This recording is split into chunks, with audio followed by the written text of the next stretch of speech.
اللہ تعالیٰ فرماتا ہے، نہ تو تیرے رب نے تجھے چھوڑا ہے نہ وہ بیزار ہو گیا۔ اللہ ہی تمہارا پہلا سہارا تھا اور اللہ ہی تمہارا آخری سہارا ہے۔ تم کتنے ہی گناہ گار کیوں نہ ہو، کتنے ہی نافرمان کیوں نہ ہو، جب بھی تم اسے پکارو گے وہ تمہیں جواب دے گا۔ تم پلٹ کر آنے میں دیر کرتے ہو مگر وہ دیر نہیں کرتا، وہ بس تھام لیتا ہے اور رحم فرما دیتا ہے۔ وہ وقت دور نہیں جب تمہیں تمہارا رب اتنا دے گا کہ تم راضی ہو جاؤ گے۔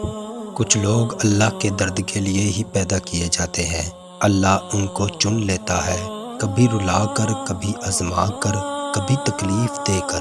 وہ اپنے خاص بندوں کو دوسرے سے الگ کر دیتا ہے۔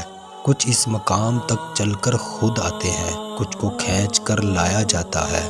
بندے کی کیا مجال کہ اللہ کے حکم سے سرتابی کرے، اسے دکھ کی بھٹی سے گزار کر کندن بنا کر اللہ ساتویں آسمان تک پہنچ جاتی ہے۔ جب معاملہ اللہ کے سپرد کر دیا جائے تو ظالم بچ نہیں سکتا۔ وہ معاملہ ایسے حل ہوتا ہے کہ آپ گمان بھی نہیں کر سکتے۔ وہ رحمان اور رحیم تو ہے مگر کیا تم نے نہیں، تیرا بندہ کب سے مسکرایا نہیں؟ تو جانتا ہے کہ اس کے دل میں کیا ہے، اس کے لیے آسانی پیدا کر۔